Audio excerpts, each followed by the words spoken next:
We've been going through a series called Multiply, and the past few weeks we've been just sort of seeing how God has called Abraham to go out in faith, and he's stepping out where he's not gone before, and he's believing that God's going to multiply things in his life, because God's made this huge promise about multiplying him into a great nation, and then that great nation, or his descent, the nations of the world.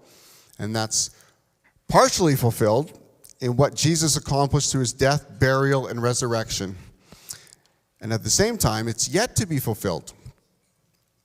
It's yet to be fulfilled by Jesus' followers, reaching every people group of the world with the gospel. So every tribe and nation and tongue will be represented in worshiping Jesus together. And so this call that Abraham received is a call that's still echoing in our world and in our lives personally today. And we're trying to answer that call. God is still calling ordinary people like you and like me to go, to extend his blessing, the blessing into the world. So this week, this whole idea of calling, because we're going to talk about that more in the sermon, I thought, who can I get who could best illustrate calling on a simple level, but calling on a more, a high, sort of like, because it starts out, God just calls you to simple things, and then often he takes you on a journey where he calls you to greater and greater things that you would never imagine you would have done in your life. So I thought, who can I get to share a testimony about that? And I thought, I'm going to get my good friend Doug Siggelkow to come up. And you want to give him a great big welcome here?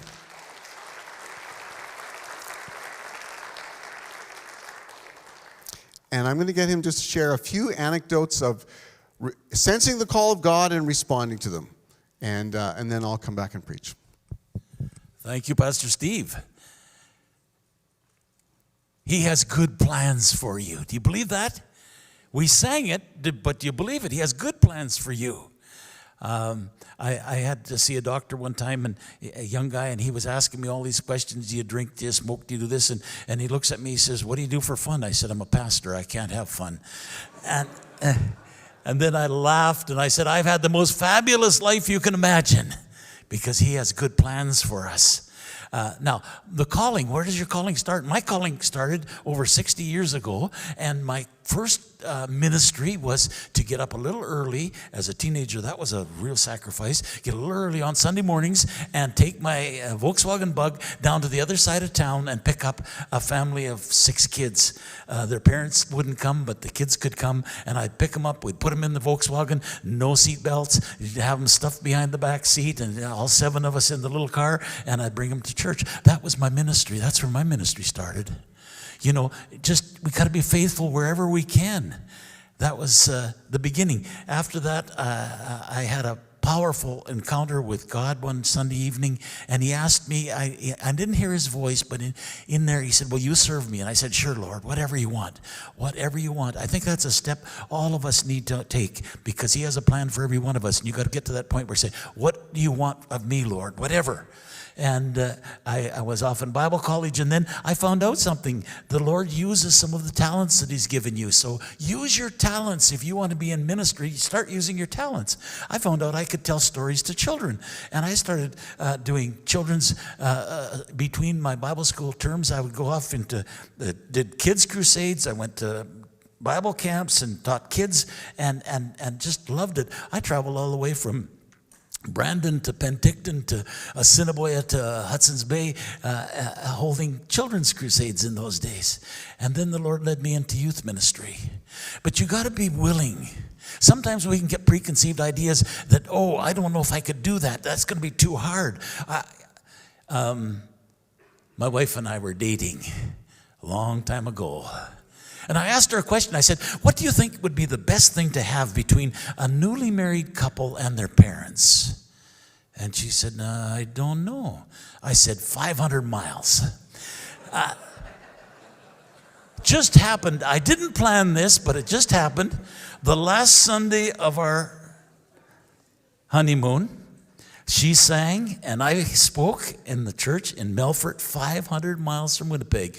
Now, you have to realize, when I said 500 miles, she was shocked. She grew up in Winnipeg. Her grandmother lived a couple blocks away. Her sister and brother-in-law and niece and nephew lived a few minutes away. And she just kind of thought, hey, I mean, they could have a family reunion every Sunday after service. And she just thought she'd live there. And all of a sudden, 500 miles. But fortunately, she was willing to leave Winnipeg and move to Melfort, Saskatchewan. After speaking that day, I'll say sometimes the Lord calls us. He has a plan for our lives, but it's scary. After speaking that day and that evening, the pastor came over to me and he said, they just had a meeting, a church meeting, and they want you to be their pastor. And I said, oh, okay. Well, I tell you, that night, I didn't tell my brand new wife this, but I had a panic attack. It was just chills. What have I done? I'm only 23 years old, and I'm going to come and pastor and lead these people? But I had to really trust the Lord that he was speaking into putting, because I said, yeah, I'll serve you, whatever, Lord. And we had 4 fantastic years there. And then during that time, I went back to Winnipeg for a service, and they dedicated their brand new church. And all of a sudden, during that service, the Lord dropped something in my heart. It wasn't an audible thing, but it was, will you serve me where people speak Spanish? And I'm kind of going, oh, yes, Lord, whatever you want, whatever you want. I started to cry. I went back to pastoring and didn't even think anything of it. But all of a sudden, a few years later, we were invited to pastor a church in South Texas, Rio Grande Valley, right on the border with Mexico. And so we're packing up and ready to move, and my wife says to me, are there snakes down there? I said, no, I don't think so. Not that many. She found out later there's 40 different varieties of snakes in Texas, not counting the 2-legged ones. And this morning I was going to tell you, and in all of those years we pastored in Texas, I never saw a snake. But I happened to mention that to Dina the other day, and she says, what, Dad? That's crazy. She said, don't you remember when I was 4 years old and I opened the garden shed doors and there was a rattlesnake there right on our lawn chair, curled up on our lawn chairs? Oh, yeah, that's right. There are snakes in Texas. But you know, that's just to add too. The Lord calls you, he'll take care of you. In spite of her encounter with a rattlesnake, she's here today. And she's still alive. The Lord will. Oh, we can't go there because there's rattlesnakes there. Well, then you don't want to move to southern Alberta. You can't put things, you have to say, Lord, what do you want from me? And then go with it, okay? After pastoring in Texas for about 4 years, I was praying one morning in my office, and the Lord just dropped something else into my heart. And he said, I want you to go to Central America and to minister in Central America. And that was a big step, a huge step. I had 3 small children. My son Dustin was a year old at the time. And we loaded him up and we came to Canada. We traveled all across Canada raising support to go back. And I kept telling everybody, we're going to Central America. We're going to go down there. And as I'm driving back to Central America, driving down the freeway in the States, and all of a sudden I just got this cold chill. Once again, just cold chills. What have I done? I've told all these people across Canada that I'm going to learn Spanish, and I can't learn Spanish because the only subject I ever failed in school was French. Couldn't grasp French worth anything. And I'm going, oh no, I can never learn Spanish. Well, the Lord did some miracles and a number of years of study. And the other day, as I was driving Dina and Henry into Regina, as Henry was having back surgery, and so he had his folks down in Guatemala on speakerphone, and they're praying for us in Spanish, and I'm just sitting there enjoying as I'm driving along and praying along. I could even understand everything they said and respond if I needed to. You know, the Lord can do fantastic. You can't say, no, I can't do that. I can't do this. I can't do that. Well, I had somebody say, I could never live where I can't see mountains. I said, I couldn't give that kind of a thing to the Lord. You've got to see mountains. I said, Lord, what do you want? You have good plans for us. So how about you? What's the Lord saying to you? How do you get started? You get started by just bringing people to church. You get started by, the nations have come to us. You don't even have to go to the other side of the world. We have people from all around the world right here this morning, and in your city and your neighbors. You just have to go to them, and you just have to reach out. Or maybe He will take you off to another part of the world. Is He going to supply everything you need? You know, it was 7 years from the time He asked me, will you serve me where people speak Spanish, till I was involved in Central America. And just to finish this, we went to Central America. I took my 3 little children down to Central America at the worst time you ever could. It was a war, there was anarchy, there were bombs going off, and it was the most dangerous place in the world to be. And yet the most fabulous thing happened. People started coming to the Lord. By the hundreds, we saw people come to the Lord. We baptized left and right. We had baptisms in the river. We had baptismal tank. One time we had a baptism under a little, in a pool under a waterfall. We baptized and saw hundreds and hundreds of people come to the Lord. Is it worth serving the Lord? Yes. Say yes. Abraham heard God's voice, and he didn't go, like kids do when they don't want you to listen to something. He said, okay, I'll do it. And the end of the story, I think that Pastor Steve's going to share with you now, comes out, Abraham called it, God will provide. And if He's calling you, He's going to provide. He did it for me. He'll do it for you. Pastor Steve, it's all yours. Did I get it in the time limit? Great.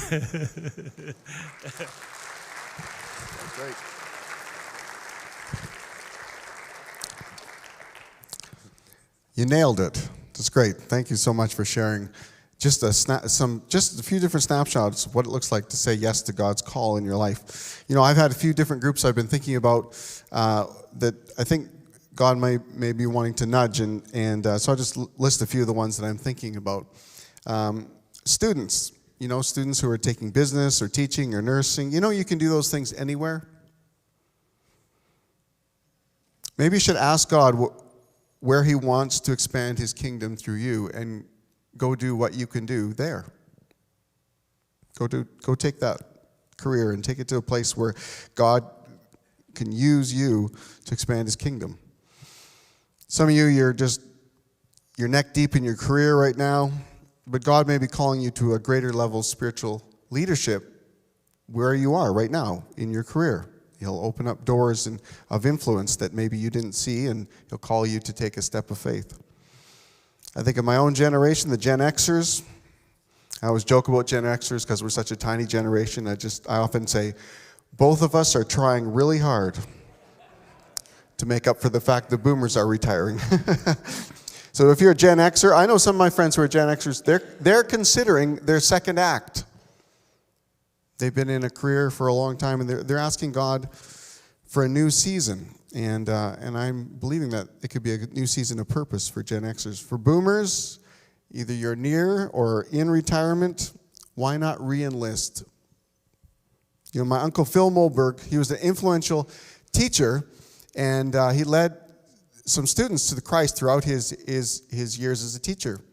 Then he retired, and then his church started offering English as a second language in his church, and he started doing that, and he led way more people to Christ in his retirement years than he did throughout his teaching years. So some of you might feel called towards a vocational role of shepherding and leadership in the church.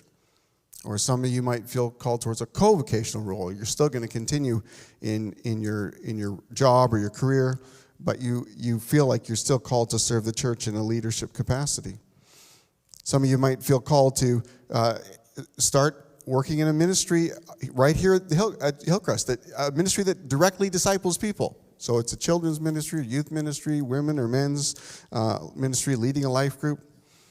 Some of you, God might nudge you to cross cultural divides here in Moose Jaw or into another country to love people from different cultures and laying down comfort and familiarity and practicing a whole new level of hospitality so others can come to Jesus. So Doug and I got Doug up here because Doug's going to be my partner in crime on something, in a good way. If you feel like God is nudging you in any of these ways that I'm talking about, well, some of them might be very simple. You say, yeah, I really feel I should just sign up for the children's ministry and start discipling kids. Great, just go for it. But if you feel like God's got you on a sort of Abraham-like journey, and he's nudging you and calling you into something that's new territory. Maybe it feels a little bit scary, like some of the things Doug was talking about. We would love to meet with you. I'm talking about me and Doug. We'd love to meet with you. In fact, I encourage you, if you feel like God's been nudging you onto a brand new journey in following God, then talk to Doug after the service or catch me after the service and tell us. We'd love to talk with you a little bit more about that and see what God is doing. What is he stirring in you? How is he nudging and directing you? We'd love to hear your story, and we'd like to offer ourselves as people to come alongside and discern along with you what is God up to in what he's calling you into. All right? So that's our offer. If you tap me or Doug, we'll jump in with you, and we want to know how God is stirring people to follow his call. All right. Have you ever taken a test that didn't just reveal what you know, but it revealed who you are? I took a test like that this summer. Now, I've always been good at tests. I always wish that every class was just tests. I know some of you think that's crazy. But I was good at taking written tests. Even if I didn't study for them, I could usually figure out what was going on in the multiple choice and get it done. And so my oldest son, Javen, inherited that ability from me. He's also very good at taking tests. And so this summer he said, hey, Dad, do you want to take hunter safety together? And I thought, that's awesome. It'll be my opportunity to prove finally that I'm the better test taker than my son. So we took hunter safety. There's 2 tests in hunter safety. One is a written test. And so we learned in the class, and I was listening to everything and making sure I was ready. And then we wrote the test. And I got 96%. And then I leaned over to my son's paper and saw that he had 96%. Well, I haven't beat him yet, but there's a second test. And it's the practical test. It's where they send you into a room, they have a table, and they got 3 guns on it. And basically, you pick up each gun and you put the safety on, and you make sure you're pointing it down the range and not at someone else, and you put the right kind of ammunition in, and then you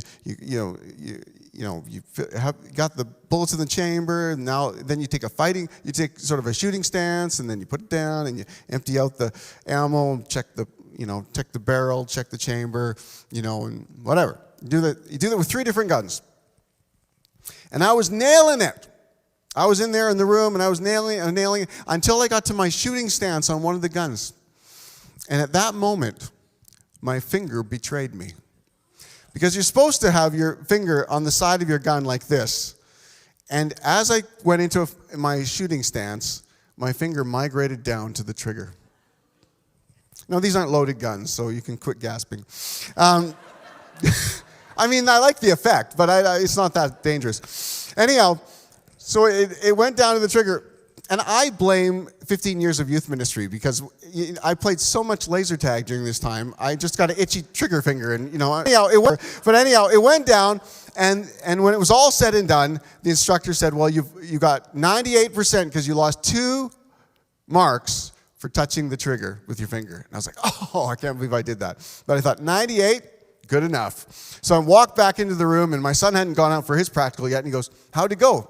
I said, I did good. I thought, put the pressure on this boy. Put it on him. He will fold. He will not be able to. I got this. So he walks into the room. I'm sitting out there feeling smug and going, today is my day. And he walks back in, and I'm like, so how'd you do? He goes, I did pretty good too. Oh, really? So anyhow, we compared notes. I'm like, I got 98. He's like, 100. Oh. You know, I could say the right things about where my finger belonged. I could write it down on a test, but this test revealed my natural tendency. That my natural tendency was not to have my finger at rest on the side of the gun, but my natural tendency was to move towards the trigger. And I think a lot of us can relate to that in life, because our lives have tests like that. Where are we at rest, trusting God? Or are we trying to exert control in our life? Abraham's life had tons of tests like this, each one exposing where he's at in trusting God. But the biggest test he faces is in Genesis chapter 22. If you got a bench Bible in front of you, the story's on page 16 in Genesis 22. And I'm just going to jump in and start reading here. Page 16 in your bench Bible, Genesis 22. It says, sometime later, God tested Abraham. He said to him, Abraham, here am I, he replied.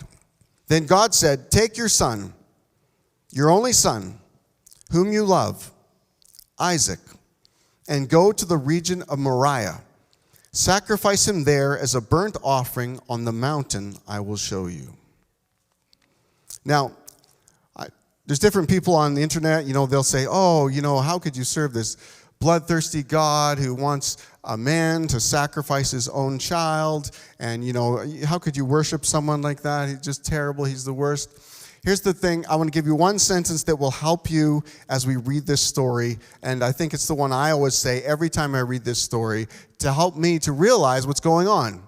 And it's, this is a test. I just turn to your neighbor right now. Say that to them. Just say, this is a test. This story is not about God's divine desire for human sacrifice. It's a test.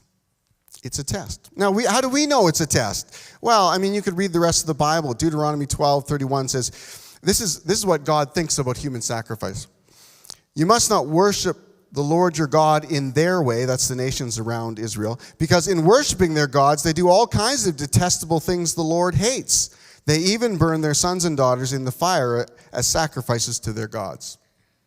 Then Deuteronomy 18:9-10 says, when you enter the land the Lord your God is giving you, do not learn to imitate the detestable ways of the nations there. Let no one be found among you who sacrifices their son or daughter in the fire, who practices divination or sorcery, interprets omens, or engages in witchcraft. By the way, engaging in witchcraft in some cultures involves human sacrifice as well. So, you say, well, why didn't Abraham know that God doesn't want him to sacrifice his son? Because this part of the Bible that I just read to you hadn't been written yet. It's a couple hundred years later. These are the instructions God gives Moses to the people of Israel. So what does Abraham know? What does Abraham know? Abraham is in a culture, he's living in a culture where the nations that surround him are some of the most human sacrificing nations of the day. 2,000 years before Christ, which is roughly about the time where Abraham lived, is a time where some nations had started to stop human sacrifice, like the Egyptians. One of the ways they did human sacrifices is when they bury a pharaoh, they bury some live servants with the dead pharaoh. So obviously those people were sacrificed through the burial, right? But the nations in Canaan, where God had called Abraham to go, they used human sacrifice more than most of the nations around them.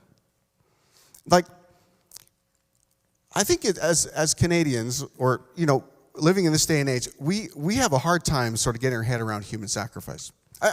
Let's be honest. We have a hard time getting our heads around animal sacrifice, never mind human sacrifice. Right? I was just thinking about this, like, you read in the Old Testament about them using animal sacrifice, and of course, you go, what's that all about? Do you know that the Israelites, when they did animal sacrifices to the Lord, it was part of their worship? It sounds pretty bad, doesn't it? Until you really realize what they do.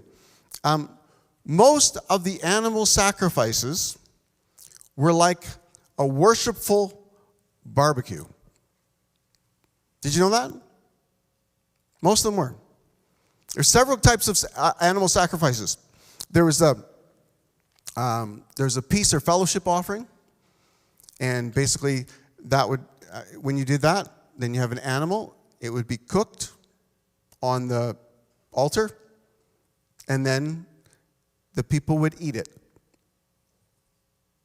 along with the priest. The priest would get a special portion out of that. Then one of the other offerings was the Passover. You'd have that meal together with your family.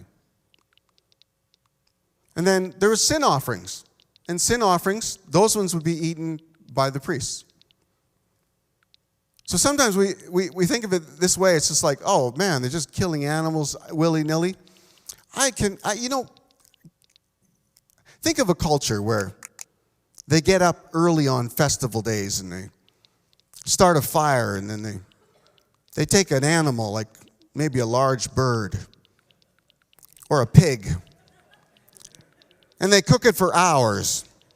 And then the tribe gathers around and they all call out which part of the animal they want to eat. Sounds barbaric, doesn't it? How many of you right now have a turkey in the oven? Let's just say. Most of the animal sacrifices in Israel were just cooking the meat and then eating the meat.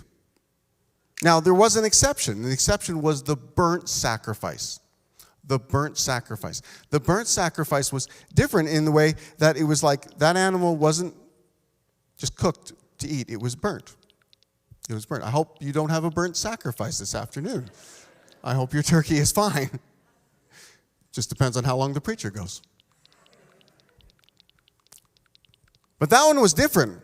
It had an element to it in the burnt sacrifice that it was like about complete and utter total surrender.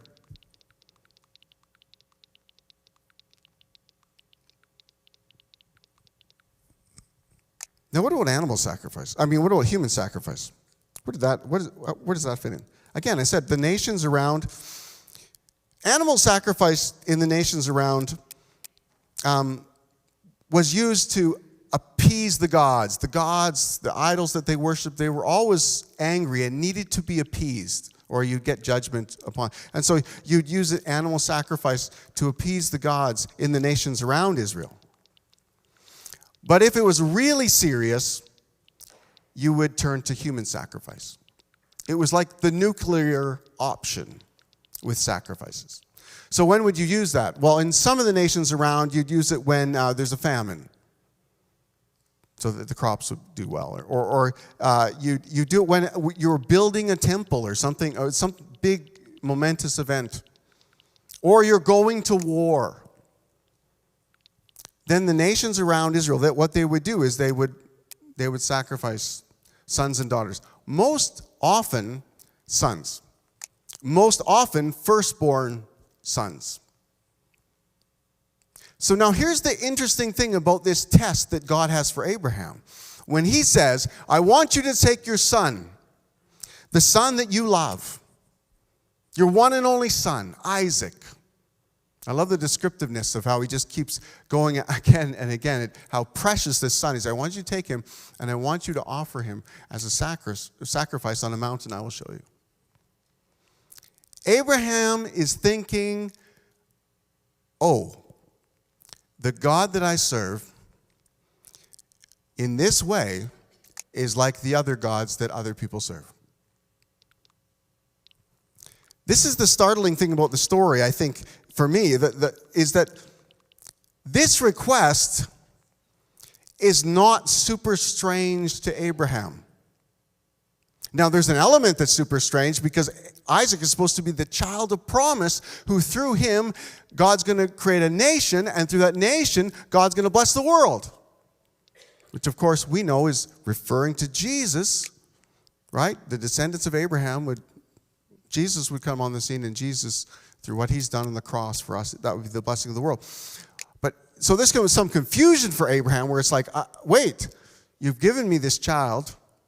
It's a miracle that I had this child because I was so old and my wife was so old. And now you're asking me to sacrifice. So there's some confusion. But to be asked to offer your firstborn son as a sacrifice is not strange in the culture of the nations in which he lives. And remember, he's not surrounded by the nation of Israel. He's the first one. He's the guy navigating, who is this God that's called me and what does he require? So when I tell you it's a test, it's a test. God does not want Abraham to murder his child. We all go, oh, okay, good. But for Abraham, it's a real test. He does not know that. He doesn't know that.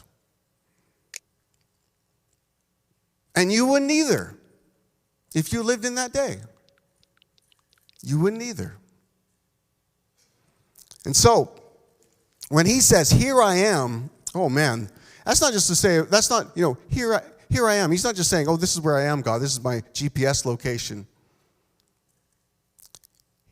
Those are words of surrender. You'll find them throughout the Bible. You'll find people like Moses saying that. You'll find Jacob saying that. Samuel says, speak, Lord, your servant is listening. Isaiah says, here I am, send me. Mary says, I am the Lord's servant.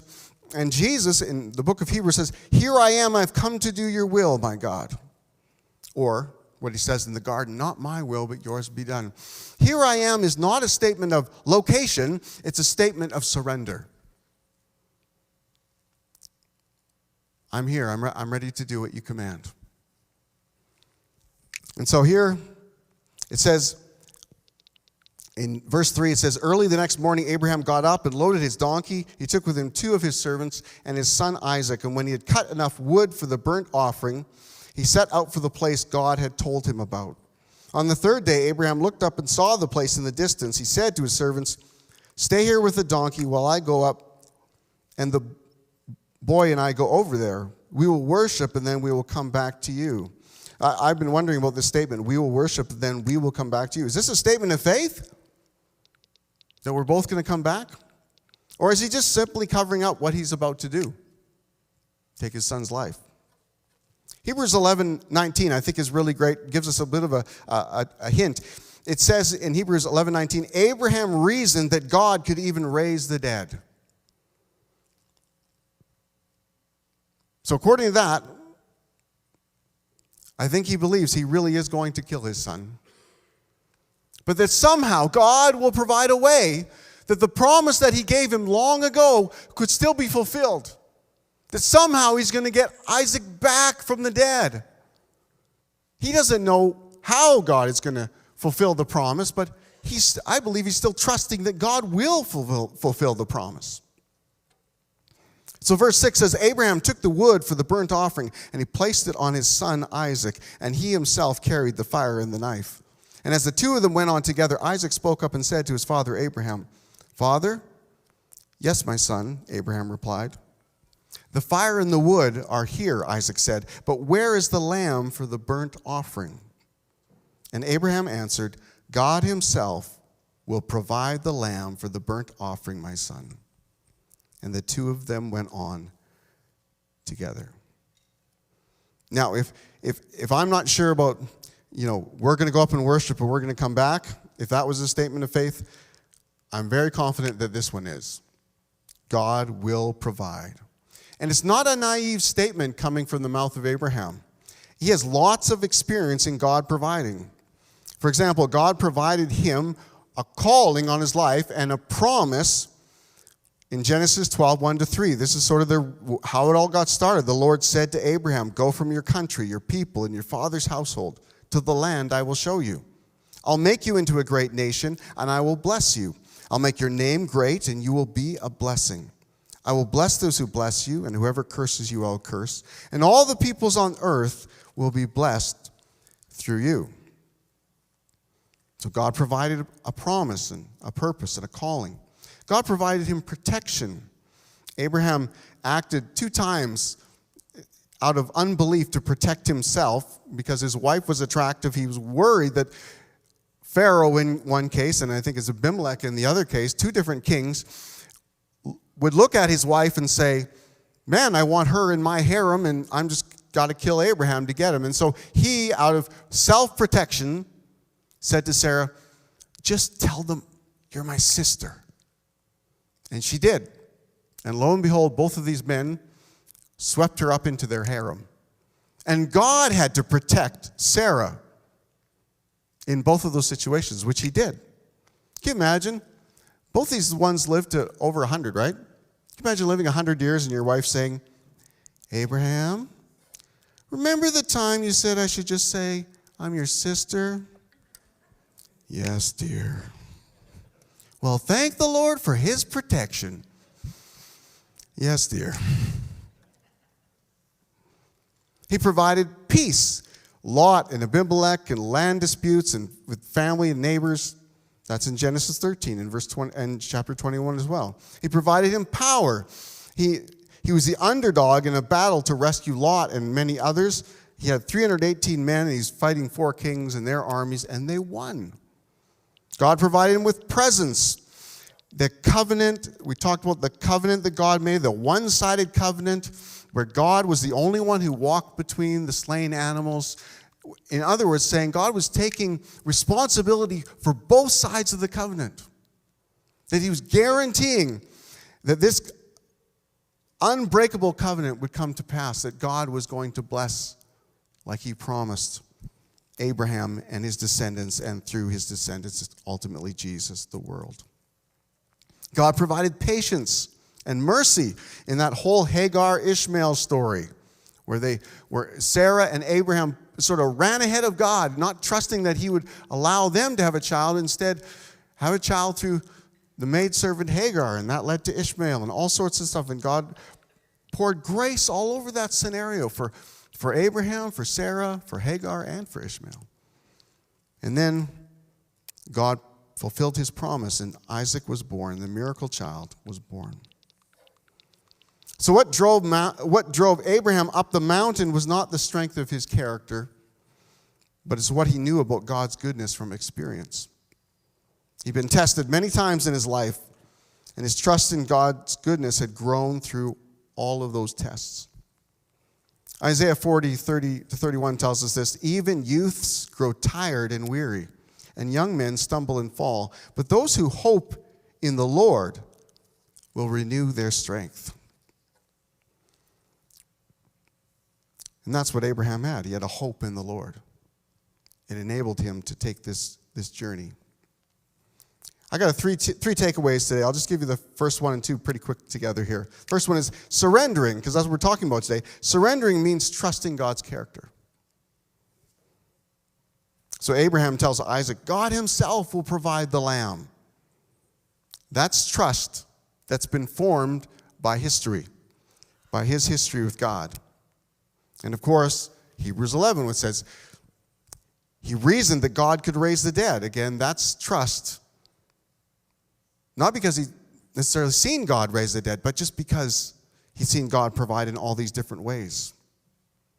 So here's probably a great application for all of us. When you face a test, when I face a test, when you face a test, maybe before you review your to-do list, put your finger on the trigger and jump into action, maybe you should rehearse God's track record first. Think back on some of the tests you faced in your life where you've cried out to God, or where you really felt like he was leading and guiding you and you stepped into obedience. Go back to those things. Now, if you're saying, I'm just starting out with God today, well then, the Bible can be a huge encouragement to you in that, where you read stories of Abraham and see, wow, God, you did that for Abraham. I'm going to trust that you can lead me in similar ways too. Rehearse God's track record before you review your to-do list. And that'll stop you from jumping out in unbelief, jumping out in fear, jumping out in faithlessness, because you're going to look back and say, I can trust God. So surrendering means trusting God's character. But here's the next takeaway I want to get us into, is that trust in God always shows up as obedience. Surrendering means obeying God's call.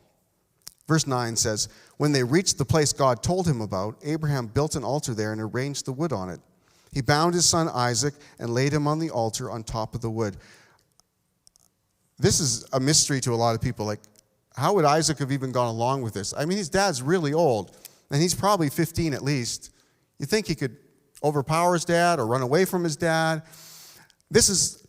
I don't know if this is true, but I wonder if Isaac is trusting his dad as his dad trusts God. That maybe his dad has told him story after story of how trustworthy God has been. Throughout his life, he called me to this land of promise. He delivered me. He protected me. He provided for me. Isaac, we can trust God in all circumstances. I wonder if that's how this is even possible, that Isaac would submit to this. It says, then he reached out his hand and took the knife to slay his son. But the angel of the Lord called out to him from heaven, Abraham, Abraham. Here I am, he replied. Do not lay a hand on the boy, he said. Do not do anything to him. Now I know that you fear God because you have not withheld from me your son, your only son. In the New Testament, James says this about it. He says, was not our father Abraham considered righteous for what he did when he offered his son Isaac on the altar? You see that his faith and his actions, or I would say trust and obedience, were working together. And his faith was made complete by what he did. So when Abraham binds Isaac, when he raises the knife, the obedience is real. He's about to do it. And that's when heaven interrupts. Says, no, I know you fear God. That's what's being revealed. I know you trust God. You've not withheld your son. So Abraham was willing to obey God to the end. But you know what's interesting? The mountain isn't called How Abraham Obeyed. The mountain gets a different name. It's called The Lord Will Provide. Isn't that interesting? I mean, we're going, wow, Abraham, I can't believe you trust God at this level. This is amazing. We should name a mountain after you. And Abraham said, no. This is about God's provision. Because we have to understand this. When we get to the end of our life, if we've stepped out in faith again and again and saw God's provision again and again and again, when you get to the very end, you're not going to be going, man, I was really rocking it for God. But you're going to say at the end, you're going to say, oh my goodness, God was so faithful. God was so trustworthy. God was such a provider. God was the best leader I could have ever chose to follow. That's what it's going to be like. Because the story is first about God's commitment to us. It's not about our performance. It's not about, how great we did it. So faith doesn't start with how strong my grip is on God. Faith starts with God's grip on me. See, centuries later, another son would carry wood up a hill. And this time, the deadly knife didn't stop. Jesus, the unblemished lamb, took our place. Romans 8:31 and 32 says it. What shall we say in response to these things?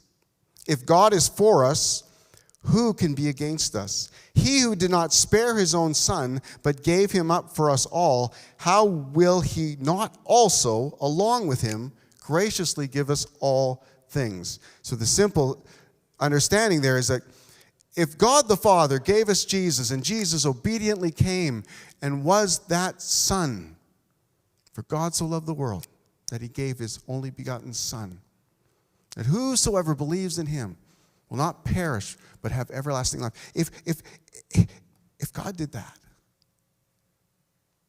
then why wouldn't I trust him with everything else? If he's giving me Jesus, if he's answered the great, compelling need of my life, and that is to be made right with God somehow, even though I'm a sinner and can never atone for my sin, But if God has made a way for that to happen through Jesus coming, paying the penalty of my sin through his sacrificial death on the cross, and thereby opening it up for me to have relationship with God, to have forgiveness that God provides, the love that God wants to pour into my life, the future that he's got. If all that is unlocked because of Jesus' action, then why don't I trust God in every other area of my life?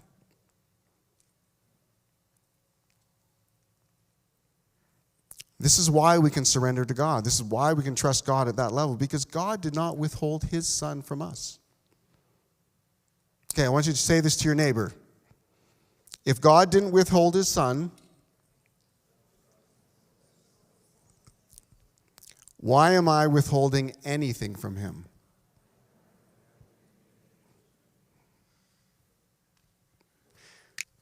See, withholding from God really means that our trust is misplaced.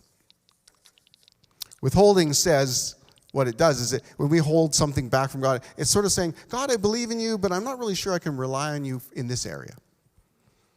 I'm trusting in something else instead of you. And those areas is where God's going to come and test us. Right? If there's anything that you're just sort of hugging on to, like, this is my security, this is my life, this is my Isaac,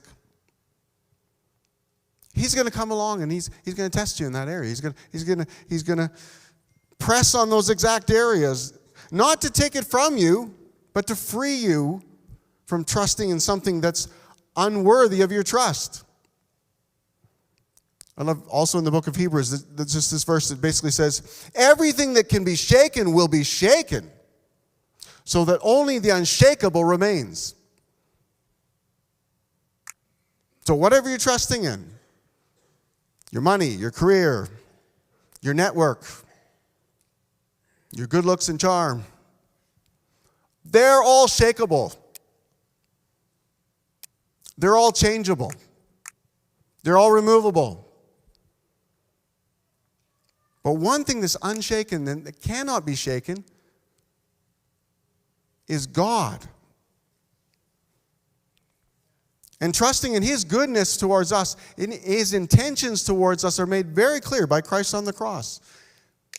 It's demonstrated. The love of God for us is demonstrated on the cross. So when we sing the song, he's got good plans for me. I love that song. It's a faith challenging song. I think it tests us a bit when we sing it. To trust in those areas. So God he'll test you because he wants to free you from trusting in untrustworthy things they can't bear the weight of all your expectations. And so when you stop withholding things, when God says, well, do you trust me with this?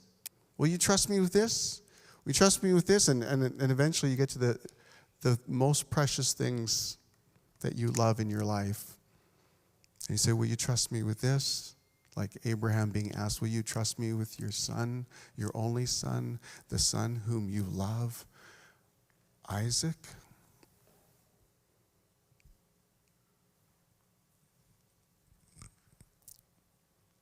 I want to just lead you in a bit of reflection here as we end this morning. I got 3 questions for you. Just hopefully to bring this to a place where you can encounter God and maybe do a bit of business with him this morning. So this is what I hope it'll be a great blessing for you. Here's the first question.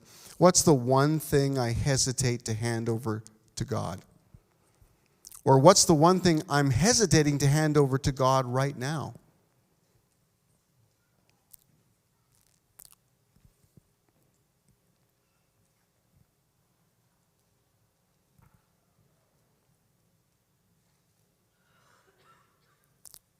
What's the one thing I hesitate to hand over to God right now?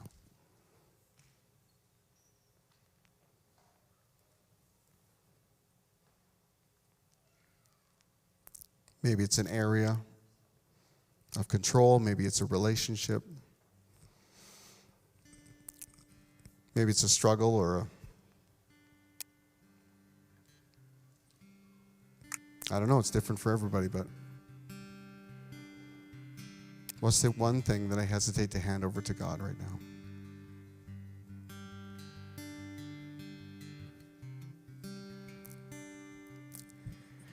And what would it look like to trust him completely in this area?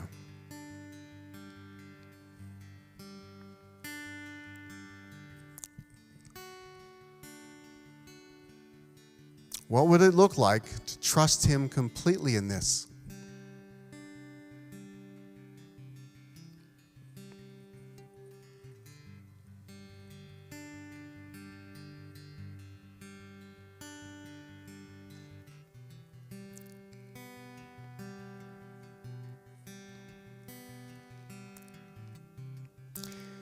Last question.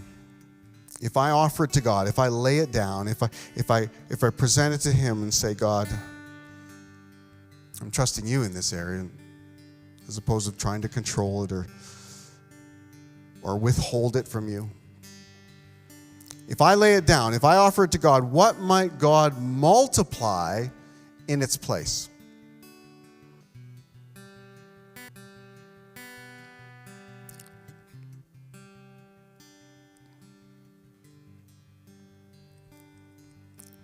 You to walk away with today is that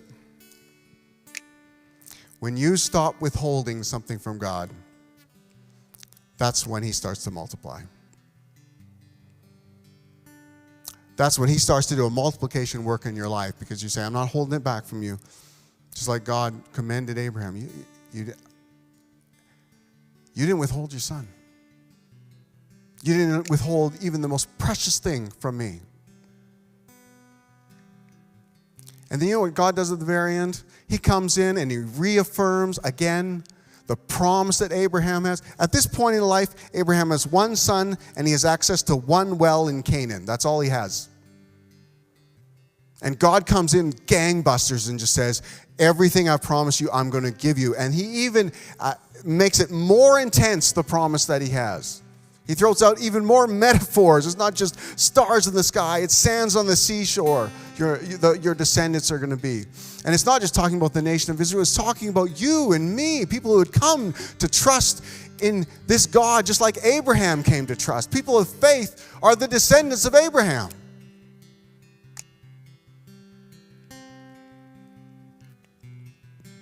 You didn't withhold this, Abraham.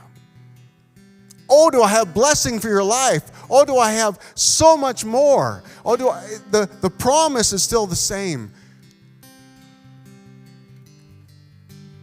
I'm going to make all the things I've said will happen. I'm going to make it happen. I want to just pray for you as we end here. Would you stand?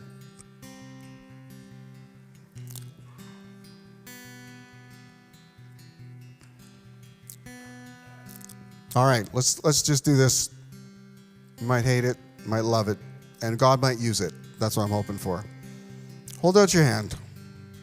Hold out your hands. And I want you to imagine that thing, maybe it's the thing that's sort of most precious, so that's why it's hard to trust God with it. Maybe it's something that's hard to bring out into the light before God. That's why it's a little hard. Maybe it's just an area that you want control and you don't really want to give that up to God.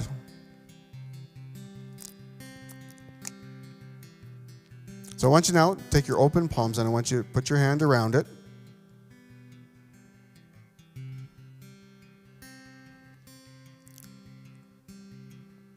Lord,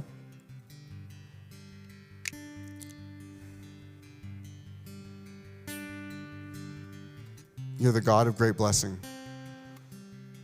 You're the God of multiplied blessing.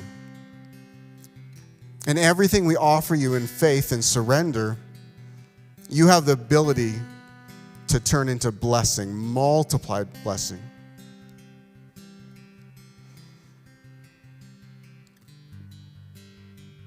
So this morning, you do your own business with God. I don't know what's on your plate or what's in your hand or what you're clenching, what's got you white-knuckled right now, but I invite you to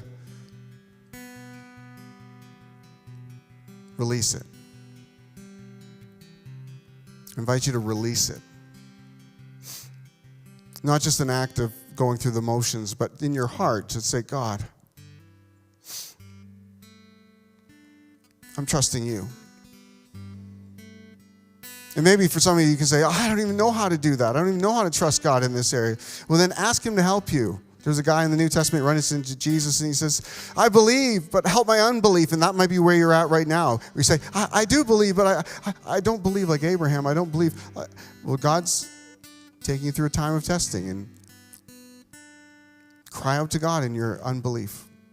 Cry out to God in your indecision. That God would do a work in you so that you can walk the walk of faith. You can answer the call that he's making on your life, and that nothing will be withheld from him. So I invite you just to release that thing. Not for me, but as unto the Lord.